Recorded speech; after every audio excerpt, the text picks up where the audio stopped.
Hey there, how there, ho there. It's Jeff Cutter down. Welcome you to yet another Cutter Top 10 NHL video. And today we're going to be looking at the top 10 NHL what ifs of all time. So there's a lot of things that could happen and all that. And like a lot of things. So anyhow, let's take a look at the top 10 what ifs of all time. Number 10 is what if Sid the Kid did not have a concussion riddled career? I mean, we all know Sidney Crosby is a great player and all that. For the Pittsburgh Penguins, he was selected first overall in 2005. Generational talent that Pittsburgh needed after all those relocation things and money problems, and Mario Lemieux having to play in the post as a player. But the fact of the matter is that what if his career didn't get derailed by concussions? I mean, Crosby's got the point totals and the goal scoring, and he's great in that mark. But it's the concussions. He's had a few of them. 2011 was one such example. He actually suffered a massive concussion during the Winter Classic against Washington, and he came back, and then days later he was injured again. So Crosby had to miss some time, and would he be as good as Ovechkin for point total? Possibly. I'd say top five. So the kid knew what he was doing. So, that's what you do. Number 9 is what if the Vancouver Canucks actually did win the Stanley Cup final when they had to? Reason why this is definitely this is on the list is because of the problems, off the ice and all that. Vancouver lost the 1982 Stanley Cup Finals to the Islanders, but they lost in 4, so it was like no big deal. And then in 1994, the Canucks took on the New York Rangers in Game 7 of the Stanley Cup Finals. They weren't expected to do much. They were 7th place in the 94 Western playoffs, so they weren't expected to do well. But they beat Calgary in the first round after being down 3-1, winning 3 games in overtime. And then you got yourself the fact that they got to the Stanley Cup Finals against New York Rangers, lost Game 7 on Ranger ice 3-1. The Rangers deserved it. Unfortunately, Vancouver fans were not so happy. They thought that the cup was their birthright, and they went on a massive riot. Of course, CBC covered the riot, and Vancouver was basically made to pay for it. I mean, rioting after your team loses. I mean, you rarely see that. But then, 17 years later, in 2011, the Canucks got back to the Stanley Cup Finals. They would take on Boston. They had home ice. They were up 3-2. They were supposed to win Game 6 in Boston, but they couldn't. So Game 7 on home ice, no big deal. They're 300 at home. But then, Boston, Tim Thomas put on a Conn Smythe winning performance for playoff MVP and all that. And anyway, they lost Game 7, and then the fans who didn't learn their lesson from 94 decided to keep rioting, and social media basically betrayed everyone and all that. But I mean, it's hard to do it right without social media involved. Like people probably got away with it in 94 more so than 2011. But yeah, you do what you can. Number 8 is what if Mario Lemieux was healthy throughout his whole career? That's a good question. What if Lemieux stayed healthy? I mean, Mario Lemieux was a gifted goal scorer. Heck, he scored on his first NHL shift against the Boston Bruins in 1984, as a Penguin. He was good. He even scored 5 goals 5 ways in a game against the Devils. On the power play, shorthanded, even strength with an empty net, and even on a penalty shot. In 91, he was named Conn Smythe Trophy winner for playoff MVP. Despite the fact in 91 he missed some time because of injury and his back was so bad he needed someone to lace his skates. Despite all that, Lemieux was the playmaker who helped Pittsburgh win the Stanley Cup against the North Stars. And then in 92, he was a little more healthier as they beat Chicago. But then in 1993, he had to go through radiation treatment for non-Hodgkin's lymphoma. a massive form of cancer, and he missed a few weeks. But then in March of '93, he came back stronger than ever. Pittsburgh won 17 straight games, like won 17 straight games, no ties or anything. And Pittsburgh ended up having Lemieux back, and he stormed through and won the scoring title, beating Pat LaFontaine by 12 points. And then, of course, he had the back problems, and he missed the 94-95 shortened season. He was going to take time off because of his back, and it was because people were hacking at Lemieux, especially Casper Rice in the '93 playoffs. But the question everyone says is, what if Lemieux was healthy throughout his career? I mean, yeah, he would be challenging Gretzky for points and all that. He would probably be top 5 himself. But yeah, his injuries were hurt. He even retired in '97 because of injury, and then came back 3 years later once Pittsburgh had financial problems and all that. So that was that. Number 7 is, what if the Chicago Blackhawks didn't trade Phil Esposito? It's one of the worst NHL trades ever. And that this won't be the only time that we'll talk about bad NHL trade. The Chicago Blackhawks had this great guy from Sault Ste. Marie by the name of Phil Esposito. He was a talented goal scorer and helped the Blackhawks take first place in the 1967 NHL, but not in the playoffs. They ended up losing the first round to the Toronto Maple Leafs. But then Blackhawks management thought that Phil Esposito was a bit too lazy and not team worthy, so they decided to trade him to Boston, who were at the bottom of the barrel by 1967, in exchange for Gilles Marat, Pitt Martin, and Jack Norris. But the joke was on Chicago. Those 3 players didn't really do much, even though that Pitt Martin was serviceable. Boston got the best moments. They paired Esposito up with Bobby Orr. Those two were constantly in the top 5 in NHL scoring. Espo scored 76 goals in 1971 to break the record at the time. He was basically there. He was a big guy in the slot and helped Boston win 2 Stanley Cups. And Chicago, after making that trade in 1967, had to wait 43 years to win the cup.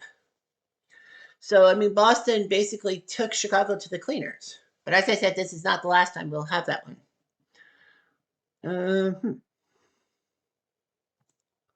I'll go with that one.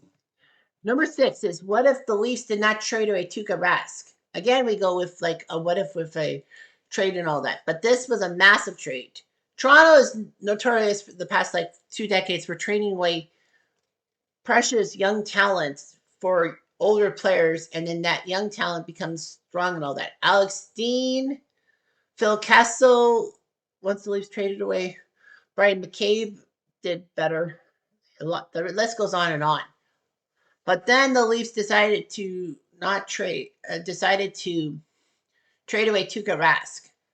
Now the Leafs also made a massive boo-boo with a trade. In 1989, trading their first-round pick, which was in 1991, to the Devils for Tom Kurvers to be a power play quarterback, if you will. Kurvers didn't last long in Toronto, and then the Leafs were terrible. And in '91, they had the number 3 pick, and that pick made to the Devils, and Scott Niedermayer was drafted. But then Toronto made a dumb move.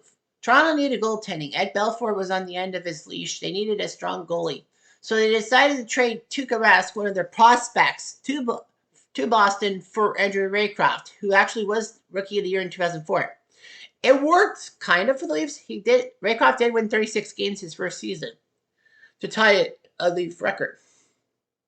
But then, Tuukka Rask went in the stratosphere for Boston, did decently, and the Leafs basically lost faith in Raycroft. What's even worse was that the Leafs had another goalie prospect by the name of Justin Pogge. They could have traded him away instead of Rask, and maybe Tuukka Rask would help the Leafs win some things. Maybe not win a cup, but at least prevent Boston from the cup, even though Tim Thomas was pretty good. Number 5 is, what if Bobby Orr's knees held up? So Bobby Orr is one of the greatest defensemen of all time. I think everyone remembers that. Ray Bourque, Paul Coffey, Eddie Shore can't hold a candle to him. But Bobby Orr was a great defenseman. Unfortunately, for Bobby Orr, is that his knees had troubles. It started in the minor leagues with Oshawa in the OHL, and it grew there. He had to have 9 or 10 operations on his knees. He still produced well points wise, but off season he would have to have surgeries and all that. Let's not forget that back in the 70s, knee surgeries were not as complex as they are nowadays.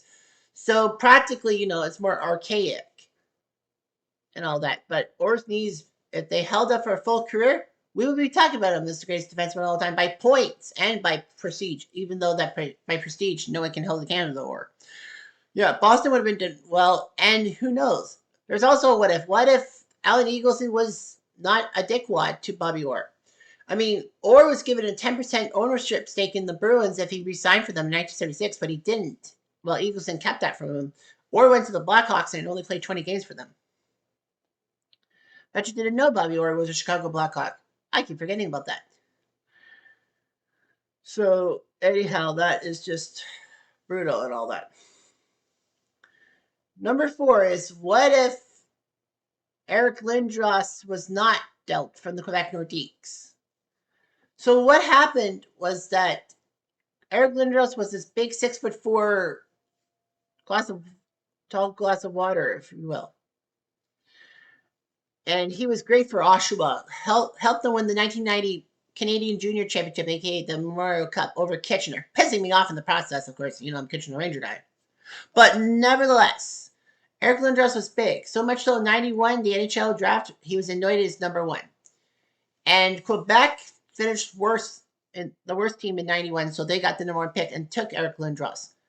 Well, that works, right? Wrongo. Lindros refused to play for Quebec.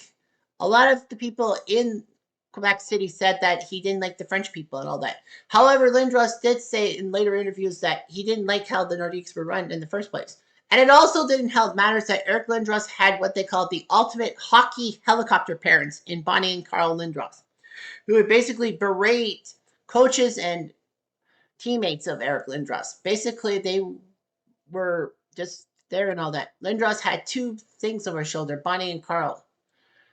So he ended up going back to Oshawa to play in the OHL rather than sign with the Nordiques. The Nordiques risked losing him to the 93 draft because if you don't sign a guy within 2 years, he's eligible for the draft. So they decided to make a trade. They thought they traded Lindros to the Rangers in a package that saw John Van Beesbroek and Tony Amonte, among others, head to the Nordiques. But unfortunately, no. They made a deal with the Flyers 90 minutes before the Rangers, and it was more valuable. It actually worked out for the Rangers because John Van Beesbroek was swapped to Vancouver for Doug Lister. Tony Amonte was swapped to Chicago for Brian Noodles Noonan and Stefan Matteau. And there were other few pieces that didn't go. The Flyers would actually rue the day they got Lindros because Lindros did not help them win the Stanley Cup, even though he got them to the final in 97. It was who Philly got rid of. The 5th overall pick in 1990 was Peter Forsberg. So Peter Forsberg was traded from the Flyers to the Nordiques organization, won the Calder Trophy for Rookie of the Year, became a Colorado icon once the Nordiques went to Colorado. And Steve Duchesne was flipped. Ron Hextall was flipped to the Islanders a few years later. Yeah, the pieces were there. If Lindros stayed with the Nordiques, maybe Quebec has a team. And all that. So, yeah. So speaking of that, well, number 3 is what if the 2005 NHL lockout didn't happen? So in 2004, the day after the World Cup of Hockey ended with Canada beating Finland, there was a contract negotiation problem. The players and owners couldn't agree on one major thing, a salary cap. The owners wanted a salary cap. The players said, no, we don't. Although they didn't realize that the money was driving small markets out of business. The worst part was that, the 2005 season was just basically a wash to some people. So anyway, the 2005 season was locked out. The season was canceled in February. There was no chance for a shortened season and whatsoever. The NHL has had some shortened seasons in the past, but this was worse. It ended up wiping out a whole entire NHL season. It made this season, the 2005 NHL season, the only season in major professional sports history with the big 4, baseball, basketball, football, and of course hockey, to actually cancel an entire season. So that just made things a whole lot worse for the NHL. Although one good thing was that it did help bring the junior hockey stars to prominence, like Sid the Kid and Corey Perry. It made the 2005 Memorial Cup with Crosby and Perry's team both in it seem imagine big, and Sportsnet got huge ratings and all that. It also helped poker too. There was a poker boom after the NHL got locked out. Although football, basketball, and baseball kind of saw a rise in standards. I think the Detroit Red Wings probably would have won the 2005 Stanley Cup. I think that maybe we won't see the dreaded shootout in the NHL. I don't know. We would have seen Ovechkin have a rookie season. He won the Calder anyhow, but still, it would have been big. And maybe Crosby wins the Calder in 2006 for Rookie of the Year. Number 2 is what if the Quebec Nordiques had never relocated? In essence, it's what if Quebec/Winnipeg did not relocate out of Canada? So the Canadian hockey market started with Toronto and Montreal in 1917, in a sense, and Ottawa too. Ottawa folded by 1934. Hamilton had a team for 5 seasons before they basically got petty over wages, and that team got booted to New York to become the Americans. I mean, the NHL in Canada, you had Toronto and Montreal for the longest time until 1970 when the NHL decided to finally expand to Canada and go with Vancouver. And then Edmonton and Winnipeg came by in the WHA draft expansion of 1979 alongside Quebec City. Calgary got a team in 1980 after the Flames moved from Atlanta. And then Ottawa got an expansion team in 1992, so that meant 8 Canadian teams from 1992 to 1995. Very cool, huh? But in 1995, one of them would move to Colorado. That would be the Quebec Nordiques. Despite the fact the Nordiques had one of the best seasons in team history as of Quebec in Quebec City. They were lovable losers, but then they picked up the pace. In 95, they've been the top team in the East. They were supposed to steamroll the defending Stanley Cup champion New York Rangers to the first round, but lost in 6. And worst of all, a few days later, they were sold to Denver. And let's not forget the Winnipeg Jets in their plight. They almost left after 95 for Minnesota, but they raised enough money to stay the course for one more season. It was a lame duck season. They were headed to Arizona of all frickin' places. And Canada went down from 8 to 6 teams, although they got Winnipeg back in 2011. But I mean, Canadian hockey would have been big. I know Quebec City was a small market and all that. Maybe they make renovations to the Colisée. Maybe they build a new arena. And Montreal, Quebec City, the big rivalry and all that. And it would take the pressure off the Toronto-Montreal rivalry. Would have been great for Canada. And worst of all, number 1 is what if Gretzky had never been traded? It's the one question everyone knows and we're afraid to ask. Well, we all know the one major factor of Gretzky moving to the LA Kings, and that was the expansion of teams in the U.S., primarily the United States, and primarily the U.S. South. But anyway, Gretzky was an Edmonton Oiler for a long time. In 1988, he helped them win the team their 4th cup in 5 years. However, Walter Gretzky knew ahead of time that Gretzky was about to be traded because Peter Pocklington was losing money on his real estate deals, and Los Angeles with Bruce McNall were ready to pay the money. Of course, we all know Bruce McNall would be a fraudster himself. So the trade was big. Edmonton would pick up from LA Mike Krushelewski. No, sorry. LA would give up Jimmy Carson, who was this great teenager who could score points. Unfortunately, he became a malcontent. And talked his way out of Edmonton to a trade to Detroit. But it did bring them Adam Graves and Peter Klima, which actually worked out for Edmonton in 1990. But it was him. It was, who else did they send? They sent Martin Gelinas to Edmonton. That's right. And there was another player, I think. I keep thinking there's another player. And then, of course, there was the 3 first-round picks, which Edmonton used to no good avail, and $15 million. Edmonton sent Gretzky, Krushelewski, and Marty McSorley to LA. Gretzky insisted that McSorley would be traded to LA because Gretzky knew that. And Gretzky did cry tears and all that at that Edmonton interview, and then somehow was fine when he did his LA interview. I mean, Gretzky was even given a chance to wipe away the trade. Pocklington said, you can leave now, but Gretzky says he was in too deep. Of course, that brought LA to the forefront. They changed their colors to silver and black, and they would basically sell out every game and all that. The LA King ticket offices were practically packed and all that. Gretzky helped LA do well, get to the Stanley Cup in 93, but lose to Montreal, thankfully. But, that's big. And, of course, the big story is, would the NHL have gone to the Deep South I don't know if that was the intention of John Sigler to go to the southern United States, southern tip of the United States. But once Bettman became commissioned in 1993, he had the idea to help grow hockey in southern United States. There's nothing wrong with that in a sense, but when you stuff two Canadian NHL teams, you stiff them, that's bad. They sent Winnipeg. They forced Winnipeg to go to Phoenix, to Arizona, of all places. Quebec to Colorado is not so bad because Colorado did have a hockey team and they do have a hockey culture, which is fine. But when you put a team in Phoenix and refuse and be a stubborn bastard, Gary Bettman, like you are, for keeping the team in Phoenix, even though it was no longer viable, arena deals came and went, and basically Phoenix didn't want the NHL around. They finally got the hint and moved the team to Utah. Well, they kind of disbanded the Coyotes, and Utah is an expansion team, blah, blah, blah, blah, blah. But yeah, the Deep South should be happy Gary Bettman was on board because it brought hockey to the South, and the Gretzky trade made people realize that Southern United States could be viable hockey teams. And the worst part is they get to Stanley Cups and Canadian teams don't. That really pisses me off. Anyhow, I'm Jeff. I'm going to do